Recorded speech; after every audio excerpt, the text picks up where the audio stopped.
Welcome, everybody. We're excited about the game Saturday. I really like this team. I like this staff. They're all getting along, which sounds simple, but football is a simple game coached and played by complicated people. So you always have to be on the same page, and you always got to be working toward the same goal, and it's not as easy as you think sometimes. It's amazing how many places that I hear with coaches fighting over defense or offense, or you're throwing it too much, or you're not giving us a chance, you're keeping us on the field too much, or what we should have done for the game plan or plays. But this team's playing really hard, and they're playing tough.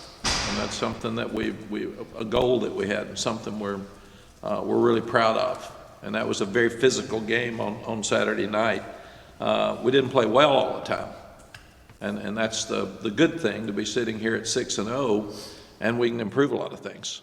If you're playing perfect and you're winning, then it's scary that when you don't, that you may not do as well. But we're running the ball one week and we're throwing it the next week, and there's something that we can do each week to help us. Defensively, we're forcing turnovers. We're protecting the ball on offense. So there's things that that these guys are finding a way to win. And there again, we're still not playing near up to the standard that we need to win all the games. And that was the goal every year, but specifically this year, that you want to get to the end and be undefeated. But they are 6-0 for only the 9th time ever. We were 8-0 in the we were 8-0 in 97, but 6-0 for the 9th time ever, which shows you how hard it is. And that 8-0 team got beat by number 1 Florida State in one of the great games here in our past. It's only the 2nd time ever that we've scored 30 points or more in 6 straight games to open the season. The last time it happened was 1914.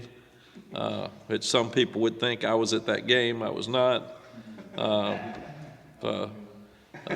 You were, Chip. Did you cover it? No. Listen to it on the radio. If they had radio or whatever it was. Morse code I don't remember what that was, so I'm glad you said that. Players of the game. Offensively, Omarion Hampton and Tez Walker. Omarion had 24 carries for 197 yards. He averaged 8.2 yards per catch, had a rushing TD and a passing TD.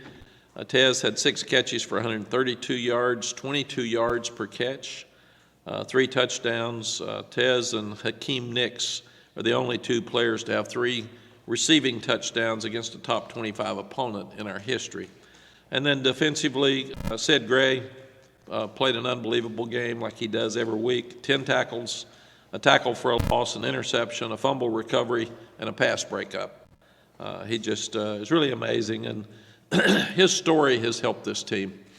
For him to have come back when he could have gone to the NFL is so unusual in modern day. For him to come back because I want to win a championship, and not be selfish but be a team guy is something that each of our guys look up to. It's also so unique that we've lost a kicker and a punter for the season. That just doesn't happen. And so proud that Noah stepped up, Noah Burnett, and he's made every kick.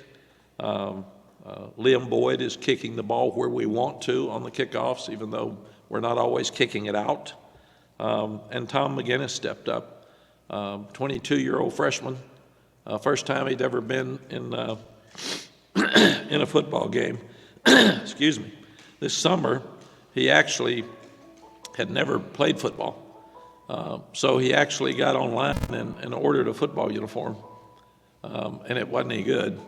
And he said he didn't know how to put it on, so that's a pretty big jump for going into a football game with 6 punts, averaged 38.3 yards per punt, 2 inside the 20, and had a long of 50 yards. And these guys are incredible. You see Ben Kiernan, who's got to be so disappointed that he's out for the year.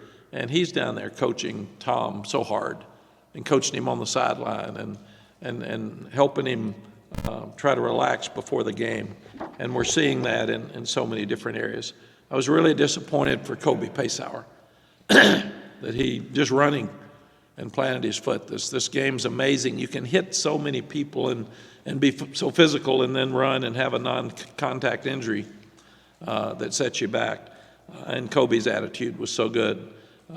I said, I'm so sorry. You're playing so well, and I love you, brother. And he said, Coach, it's just part of my journey. You got to learn to handle stuff in your life. So I'm not that mature. So I love these kids and and what they stand for.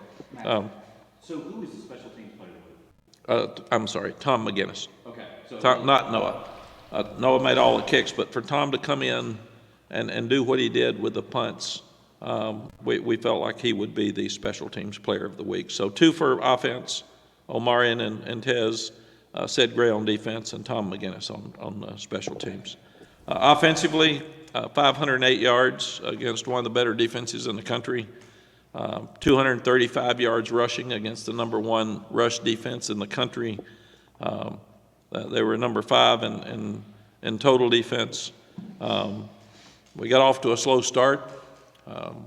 They came after us and we didn't handle it well, and we thought we needed to get a quick start because of their disappointing game last week. We thought we'll get them on their heels and get them going, and we didn't do that at all. So we were disappointed. We were pleased the way we ran the ball, but disappointed in our pass protection early. And it wasn't just offensive line. We had some busts because they gave us some different looks and we didn't handle them well. We had some tight end mistakes. So early, we didn't respond very well in that first half. Second half was much better.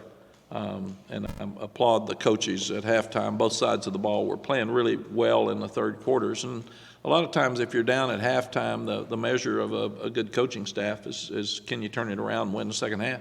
Can you make the adjustments? And these guys are doing that. And you can see our third quarters have been some of the best that we've had since we've been here. But played much better in the second half than we did the first half. We still had entirely too many penalties.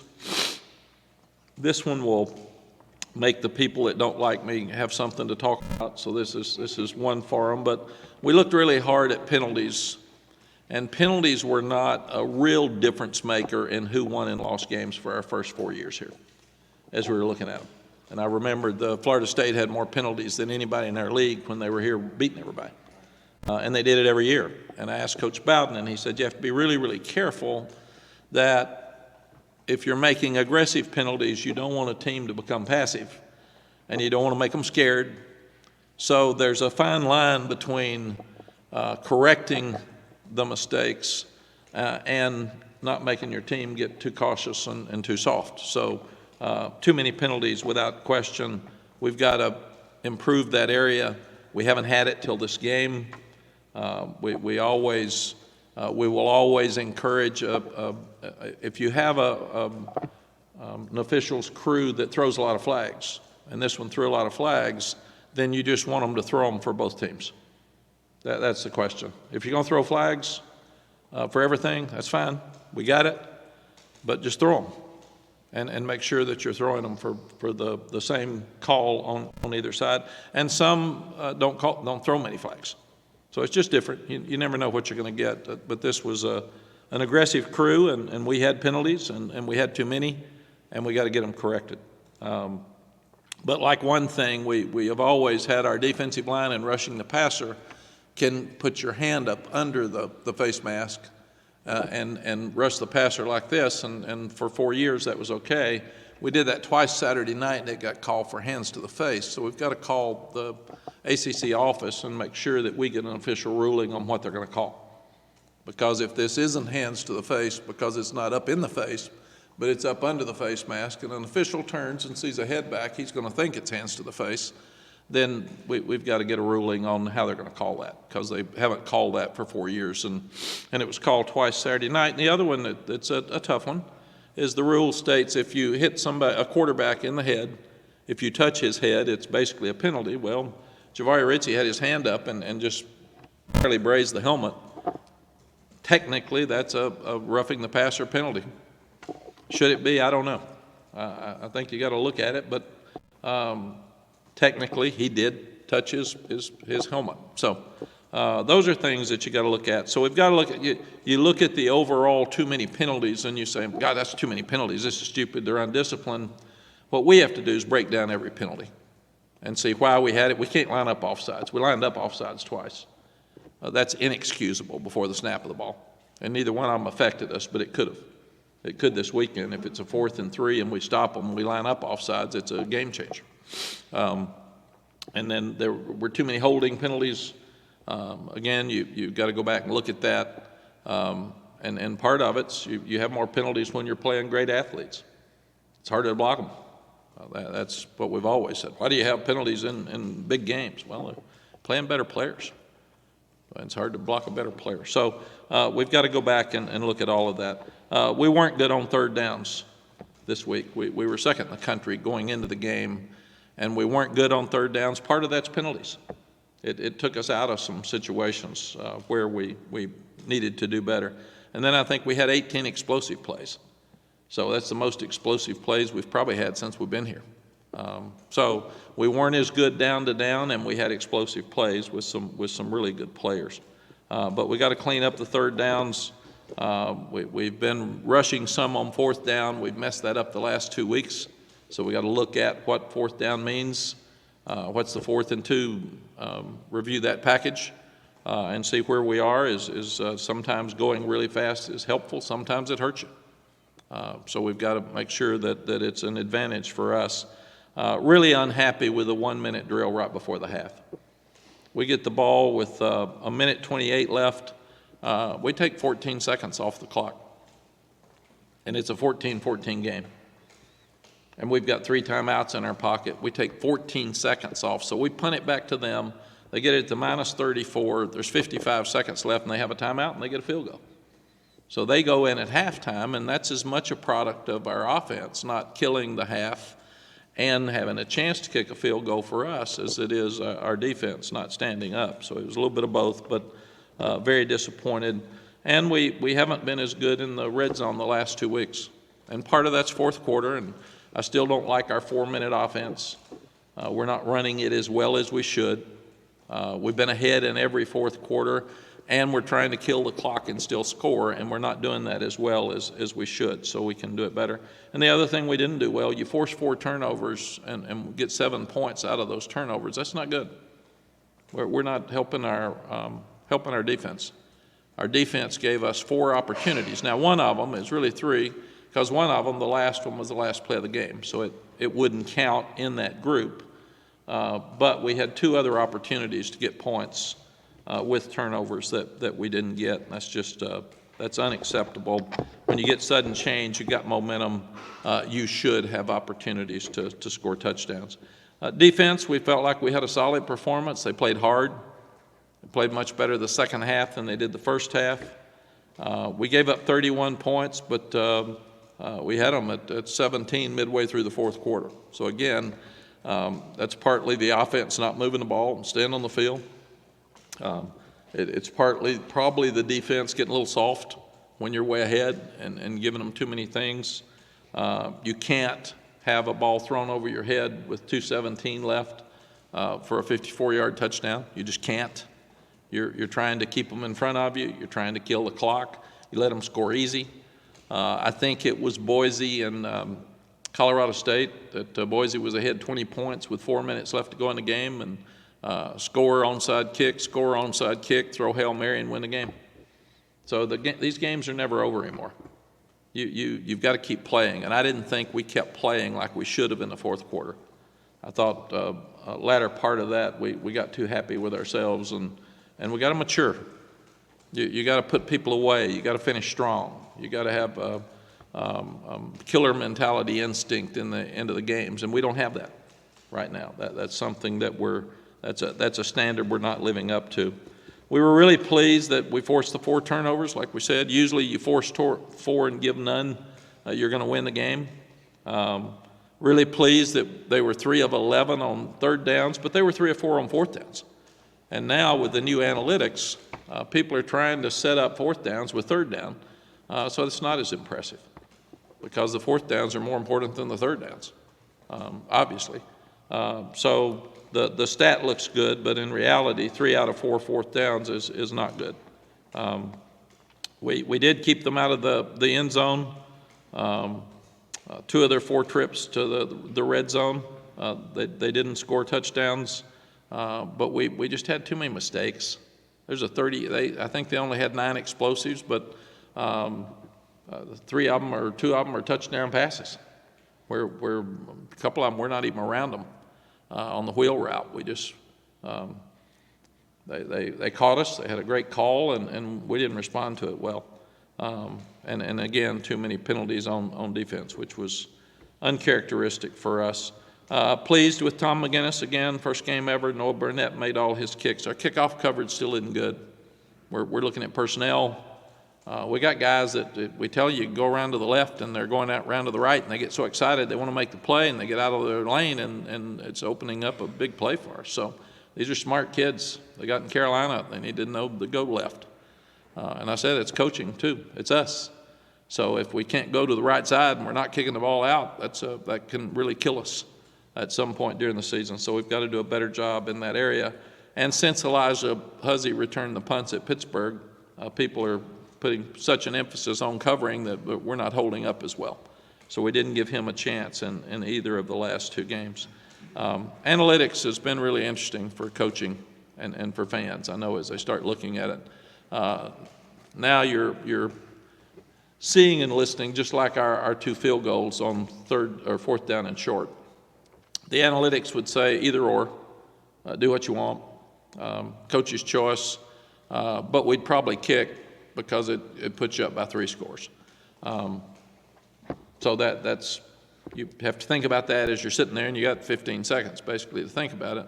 But it's really interesting. I'm seeing people that say when it's a tie game, or even if you're down by 3 and you're at the 20 and it's a 4th and 3, you should go for it, because if you score a touchdown, or you may miss the field goal. So I get all the percentages. It just really gets there's a lot more complication when you're looking at how to manage a game than ever before.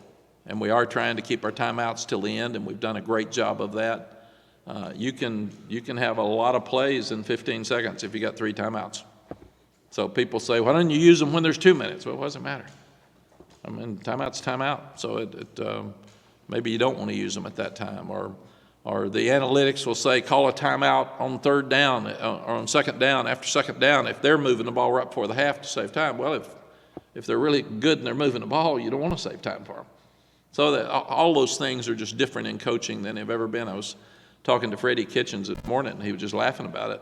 It has totally changed the mindset of a game and how you manage the game, and the ability for people to second guess a coach, because now, man, that's an open door. It is wide open on, well, he should have done this, he should have done that. Well, analytics said this. Well, analytics wasn't out there. Analytics is stupid. Oh, boy, he should have done what analytics said. So it gets a little confusing now. As I said, football is a simple game coached and played and watched by complicated people, and written about and talked about by complicated people, may I say. Virginia is a great game for North Carolina. The universities are so similar. I think it's the oldest rivalry in the South. That's what they call it. Yeah. Is that Georgia and Auburn? I always get confused. I know, but anyway, it's South's oldest rivalry. Well, I know we've been playing a long time, so Wisconsin's the only older one, I think. It's old. Yeah. and that's not in the South. No. So we're good there. I've got great respect for Tony Elliott. His life story is unbelievable. If you haven't read it, you should. He's overcome so many unbelievable things in his life to get where he is today. And I admire him. I respect him. He's an outstanding young coach. And at the same time, the tragedy that he went through last year with his team is something none of us ever want to have. And he handled it with grace and helped everybody manage it through a very difficult time. So I'm a friend of his. He he sits with me at the ACC meetings because he said he'd been with Dabo so much he don't want to sit with him anymore. So I save a seat for him every year because I said, now you don't have to do what Dabo says. And he said, yeah, but I've heard him enough. I don't need to sit with Dabo. So when Dabo invites him over, I still get him to be with me. But they're going to play hard. They're going to play great. Their record is not near indicative of how good their team is because they've had a chance every week to win. And they won last week, 2 weeks ago, and they had a week off, so they'll be totally prepared, and we'll have our hands full coming in this weekend. And we've got to handle success. That's something we haven't done very well around here. And I didn't even think we handled it really well last week because we had beaten Miami 4 times in a row, and now 5. I thought some took that for granted a little bit. I didn't like part of Wednesday's practice. So to be a great team, you've got to have a great attitude, and you got to play to a standard. And that standard is to win every game. It's not to win this week. And that's something that guys have to do. And we're not dealing with video games.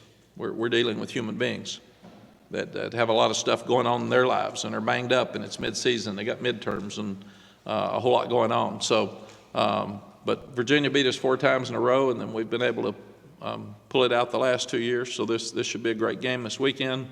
I'm hearing it's near a sellout or going to be a sellout for sure. And our crowd was unbelievable Saturday night. It's one of the best we've had. It reminded me of the first game back with Miami. And the fans were a difference. And our student body should get votes for the best student body in the country. They come every week and they bring it and they're fun. And just going back and watching the TV copy and hearing them during the game, they're the best. So, and we need the same this weekend. This is our cancer awareness game. We'll have a lot of things that we'll talk to you about during the week that build up to this, but we always should be aware of people who are fighting cancer or families who have lost people who have.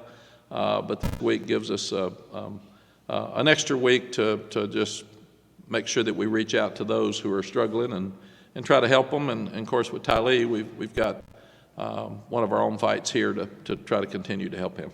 Questions? You've always talked about trying to block out the noise, especially with the rankings. But you've also talked about this year about, as you guys win more games, drawing that parallel to the 97 team and creating new history. Do you count that as noise in the same regard as like a breaking into the top 10 of the AP top 25, or is it something entirely different? I'd say yes and no, probably, because we always talk about the polls on Sunday, and then we never mention it again. And I had actually forgotten we were 10th, very honestly. But the difference is this year we've earned being 10th. In 21, we were given it before the season based on the year before, and I don't count those. As you get to this part of the year, you get what you earn, and these have earned it. Now, it's hard to keep it there, and it doesn't really matter right now. But what I have talked to them about is in our lives moving forward, polls are going to matter more because of playoffs. And it really hasn't mattered. It's something to talk about. The polls aren't important until the college football poll comes out here in a couple of weeks. That'll be the one that matters. And I will say, I told our guys, listen, you're 10th in both polls, and nobody moved. I mean, a couple of years ago, I think I said you're 8th in preseason, and they all cheered. And I thought, yeah, well, you hadn't earned anything, so don't cheer. And then we lose to Virginia Tech in the opener. So I think they appreciate being where they are. They've worked hard to earn that, and they know that it's fleeting. You better win. And I think there's 8 undefeated teams left in Power 5. And I told them, every time you look up, there's fewer. And what were they thinking last Tuesday? What were the ones that lost thinking on Monday? Were they thinking about where they were ranked, or were they thinking about winning a game? So this is a mature team. Now, there's some immaturity on it, obviously, but it's a mature team. They were not happy yesterday with the way they played, and the coaches were not. We were hard on each other, and it was one of the toughest team meetings I've ever been around after a win. And now we're putting their highlights up and showing the highlights, and then we're putting plays up where you play poorly. and we're going over them and saying, we can't do this. This was a 30-yard run, and here's why. You didn't do what you were supposed to do. You didn't do what you were supposed to do. You whiffed in space, and to get where we want to go, that's unacceptable.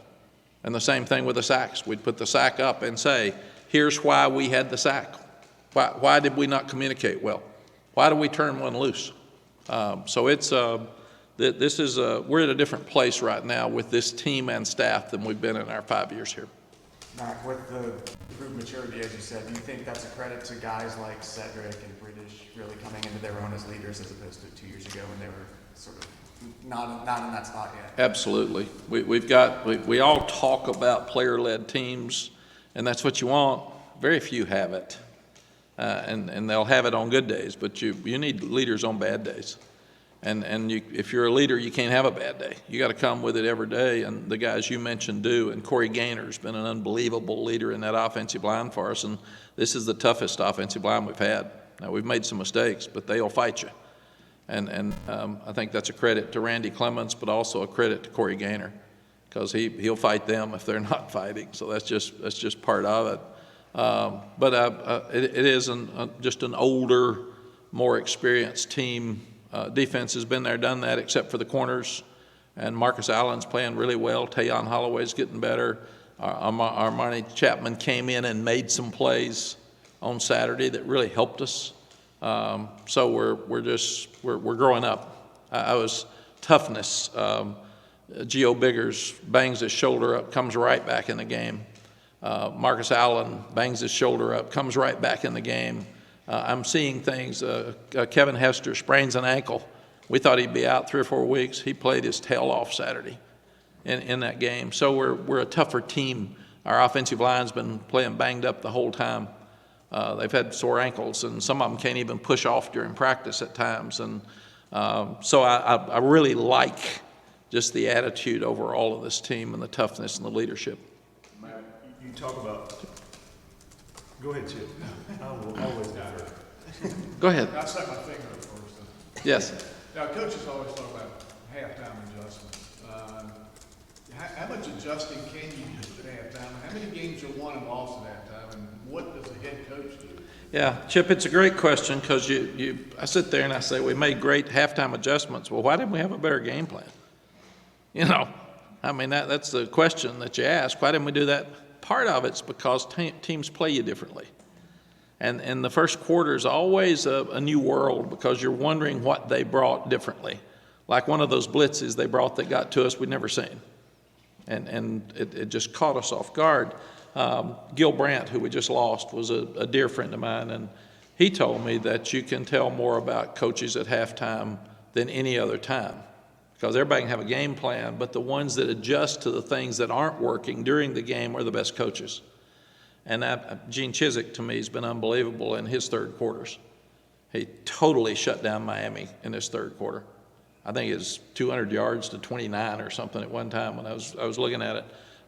So I really like the fact that they do it. Some can do it easier during the game. Some have to sit down at halftime and just look at the whole picture. And I'll sit there with the stats. And that's one thing I do is I walk in, talk to them first, and say, we got 5 sacks. We said protection was going to be the difference, and we had to take care of Drake. So come on, man. So let's look at what do we do different. Let's do quicks. Let's move the quarterback. We've got to do some things differently, and we got to do them fast. And they did that, and they came out and did it. So it's a great question, but I think it's the most under-talked about important thing in college coaching. Because when you look at when people are behind, how many win coming out in the second half, and it's the numbers aren't good. The numbers aren't good. Some people are better at game plans than they are adjusting. Some people get stubborn. I always felt like you need to be simple enough to know what to go to when what you're doing is not working. What's next? And you need to go fast. You don't need to be saying, God, we're in trouble, man. We're not blocking them. That gets you beat. Yes, Tommy? I'll call my audible because his question was where I was going. But as far as on the sidelines, you talk about the maturity of the team, but also the maturity of the coaching staff. I mentioned these guys earlier. Miami's bench was chaotic the entire game. Your bench and your coaching staff seems to be more calm and chill. Can you kind of talk about that aspect of it, of keeping everybody on the same plane, not just the players themselves, but the coaches staying there? Yeah. And Tommy, it's another great question. I've challenged the young people that aren't, why are you on the bench? Why are you on this team? What do you do? What do you bring? And you may bring cheering because you're not going to play. If that's the case, man, cheer. You're not on vacation. So many of them down there laughing and cutting up. No, you're coming to win and bring energy to the crowd and bring energy to the other players. Get them water. Get them Gatorade. But why are you here? And then with our coaches, we said that the players read you like a book. So if you show panic, they're going to feel panic. It's just like me. At bad times, I'll be more emotional because they're going to look at me and see if I think we're okay. Because they think I have more knowledge than anybody else about what's going on. So if I've got my head down, I used to do this a lot and do this, and that's a bad message. I don't do that anymore. Because to me, they look at me and they say, he's either tired or he's frustrated or he's down. I got to go, man. I got to pick it up. And sometimes you need to yell at an official to stir it up. You got to stir them up. But I love the fact that we've had great coaches. This coaching staff is getting along better than any other. So instead of screaming at each other, they're saying, what happened? What's the problem? Let's look at it. And then they're sitting down with the players who are older and more mature, and they're talking to them about how to fix it. And that's what we've said. They want to win. We want to win. So let's don't start yelling at each other on the sideline. And for instance, Ced Gray, what Michael's kind of talking about, Ced Gray at Georgia State 2 years ago yelled at a player, just berated him. And now Ced's going over and grabbing him saying, come here, this got to get better. And here's what we got to do. Pick it up. And that's where we've grown, I think, a lot with our leadership.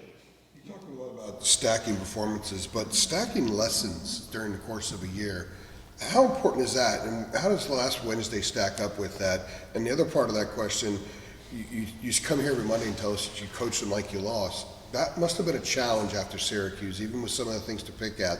The score was what the score was. So how do those things kind of work together? Yes, these are all great questions and things I have to think about every day, but I didn't think we responded very well to Syracuse, and I couldn't believe it. I was so mad Wednesday and ripped them and told them, coaches and players, Miami's really good. They're disappointed in their Georgia Tech loss, and they're going to come in here and play as hard as they can play, and we're walking around like we've won everything, and we haven't. So wake up, man. And I take video and I show it to them. And I'm sitting down going over every video at practice with the coaches and saying, what's this? You're allowing this to happen. You're either coaching it or allowing it to happen.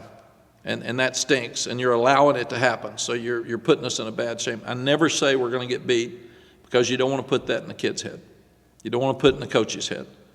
But I say the way you practice is the way you're going to play. So we're grading every practice play like it's the game and saying this is unacceptable. Why are you doing it? And we've benched some people, and we've taken plays away because of practice plays. So we're being really, really hard on each other because that's the only way you can get better. You can't get comfortable and you can't get complacent, and we've done that around here. And it's time to change. And I said I was at Texas, and we'd just beaten Kansas 66-14. We were undefeated. We were second in the country, and this was 05. And we're getting ready to go play A&M, and they're 4-7. And we're going to play at A&M.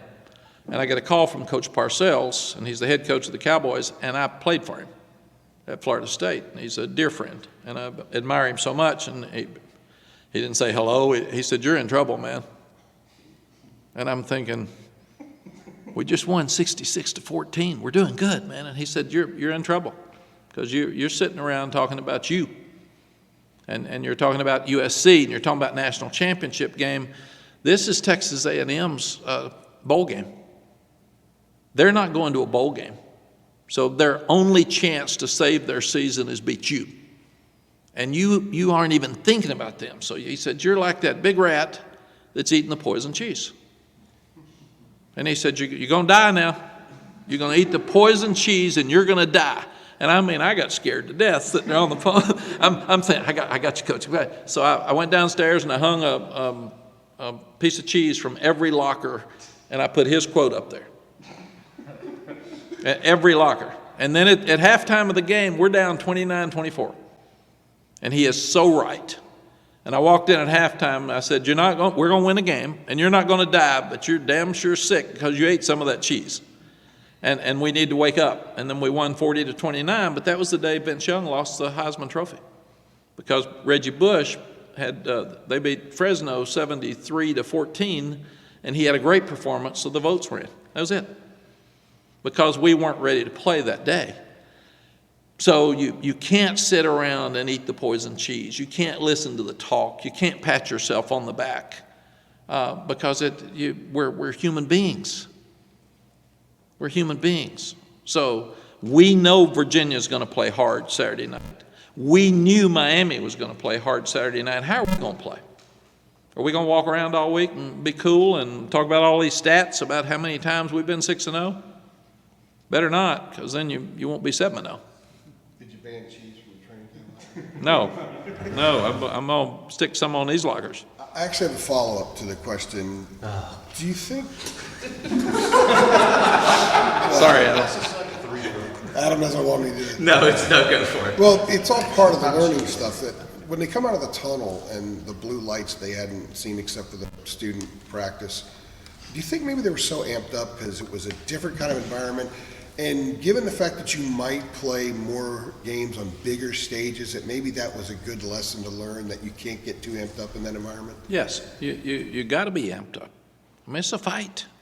That was a heavyweight boxing fight for 3 hours Saturday night. I mean, it was a fight. They are so talented, and they are so good, and they were mad, and it was just back and forth. And there's things you learn, and it's the thing I love so much about this game. There's so much about life in it. The thing that so much was made about Miami not taking a knee. How about Georgia Tech kept playing? Last play of the game, there's 36 seconds left. Who would have thought on defense, I can strip a ball and I can still win this game? Now that is a huge lesson for everybody, because most people would have said, game's over, let's get back to Atlanta. They fought, and they scraped that ball loose, and then had a chance to win the game with 25 seconds left. What a lesson. Greg Robinson, when he came from the Kansas City Chiefs to Texas to be our defensive coordinator, first thing he did is he put up 4 plays. He put up 2 plays here and then put up 2 plays here, and he said, tell me when this was during the game, and the 4 plays looked exactly alike. The first 2 plays were the first 2 plays of the game, so you're going to play hard. The last 2 plays were the last 2 plays of the game, and they were down 14-0, couldn't win. And you couldn't see any difference in the attitude of the players the last play of the game or the first play of the game, and he said, that's who you are. That's a standard. You play to a standard. You don't look at the scoreboard and don't care. Georgia Tech did that. So what a great learning experience for them. So last week, I put up the goal line stand Oklahoma had against Texas. And I showed all 4 downs. That on Tuesday, you think they were sitting there thinking when they were working on goal line defense, this will be the difference in this ball game? And then I put up our goal line stand against Miami last year. What a great goal line stand. And I showed them. I said, this is going to come up again Saturday night. Are we going to stand up like we did? And then Bo Atkinson knocks the ball loose at the 1-yard line. Changes the game.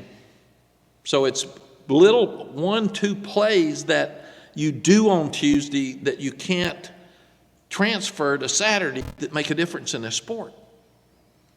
And that's the thing that's so wonderful about the game. I go to Tuesday thinking this is the game, man. I mean, we're practicing today to win the game. We're not practicing to get through and see what time it is on Tuesday and I'm tired and we'll be okay. We did all right. No. You're winning the game on goal line on Tuesday. That's what you do. And it doesn't go away and it doesn't change. And it's hard for somebody to do that every day. And that's why usually older, more experienced teams can do that better. Mack, on Tom McGinnis, How did you all arrive there with giving him the shot? Because it looked like Cole Maynard had been sort of your your go-to backup, and because he does the rugby punch, did you feel like that was the move? Just how did that all work out? Now, Tom can do both. It's we grade him every day, and we chart him every day, and we've charted him since he got here. And he just had the lead, and Cole's good. I mean, both got down to the end, and I would just you never know. Again, the mindset of a guy that's never been in the game, and he walks out there, and you're playing a ranked team in front of a packed house, and he just punted it, and we were all happy. We were surprised, but we were happy. And I didn't think he looked excited. So you want guys that are excited about the challenge instead of having a fear of failure. And I didn't see that in his eyes at all. Just a quick follow-up on Kobe. I know you guys are terming it out indefinitely. Is there a belief or a hope that he could get back, I don't know, for an ACC championship or a bowl game? Like, is there what's the timetable? Yes, they said, depending on how fast he responds, that he could be back by the latter part of the season. They don't give you days, but he could be back. Is that a surgery? Yes, already had it Tuesday, I think. And it went well, and he's out on crutches, and he was actually at team meeting the other day, and we follow up quickly to try to help him get back on track. And we'd been praying for his dad. His dad had a really bad accident a month ago. I mean, these kids, they have so many things happen in their lives, and here he is. He's stronger and more positive now. My dad's doing well, but Dad was in bad shape. He had to go home and see Dad. Then he comes back and has a great game, has a great catch. He's on ESPN. And then Tuesday he walks over to me and he says, I'm good. I think I turned my ankle. And he breaks a toe. I mean, it's just life. So you got to, what we're learning, and Ty Lee's really helped us. Mitch Mason's been very sick, and he's helped us. But by the way, he's responded. But what we're selling with this team is that we can't control what happens to us. We can control how we respond to it. So let's take whatever life throws at us, and let's make it okay, and we'll fix it, and we'll move forward with it, and we'll try to anticipate things and keep them from happening. But when bad things happen, like your foot, I mean, why does it happen? And I usually take a lot of guys that get hurt in the NFL and show them great players in the NFL are getting hurt too. I mean, it's a hard sport. Coach, we wrap up with Aaron now. Okay, we got Art too. Aaron. Aaron? Jeremiah's got one too. Okay. We're out. Talking about mental health, a lot with your players. We're all living in this kind of parallel lives, university, and I know you're down involved in politics and stuff like that. But when things happen like Ukraine and Russia and Israel, and your players want to talk about it, not a personal thing to them, but it's obviously what's on their mind. What's the mechanism that you have for them to be able to talk to somebody about something that's not that personal, but it is affecting them personally? Yeah, you're talking about on the staff? No, players, anybody. Anybody. I encourage our players to speak their mind. And when they're speaking their mind, I have to separate what I say that I feel is right for this position and then what I say personally sometimes too. So I would have to say, in my personal opinion, here's what I think. That's not a university opinion. So we would tell them to do that. When you're speaking at a press conference, talk about your team. Talk about your football. If you've got something personal you need to talk about, then take it somewhere else. And we got into that with the Black Cultural Center back in the 90s because we had to separate that project, that opinion, that passion from the team to still have a team. Well, Sally talks to me a lot. She helps a lot. And today is her birthday, by the way, so I'm sucking up more than usual.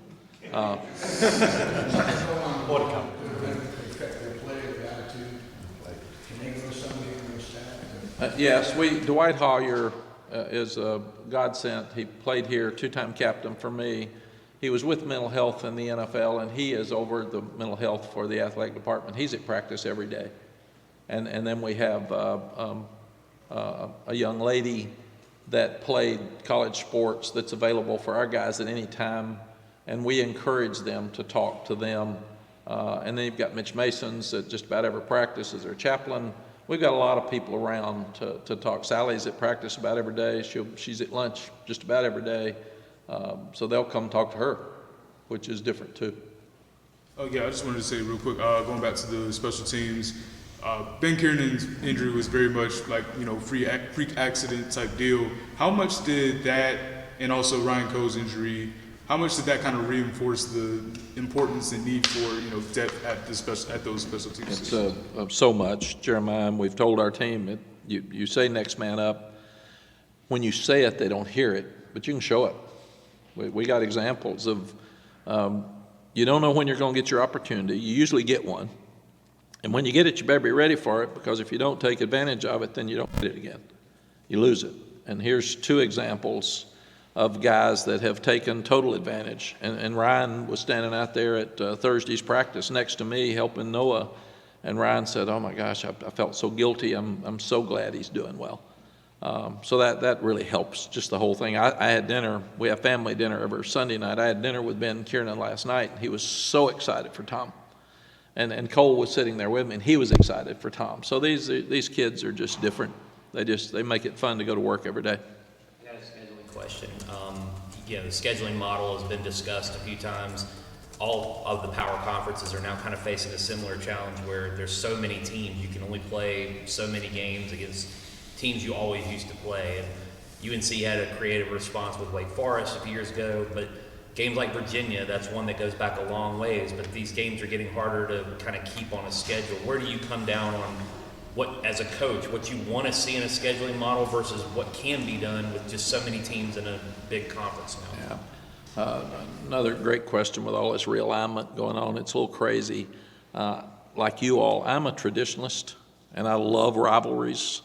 I think that's championships and rivalries are the two things that this sport's been built on, and rivalries are about fans picking at each other and loving it. I love to play games that are close to your place, so the parents can go, the high school coach can go, the fans can again fill up stadiums at Wake and Duke and State, and everybody get to see the games. So I hate that we've lost a Nebraska OU. I hate that we've lost a Colorado, Nebraska as such, and there's more. You can just check the ones that we're losing. I like the fact that we still play State and Duke and Virginia every year. I don't like the fact that we don't play Virginia Tech and Wake Forest every year. That's such a circle for recruiting, for fan bases, for rival games, for excitement. And that's a real challenge for the conferences now. We just lost divisions.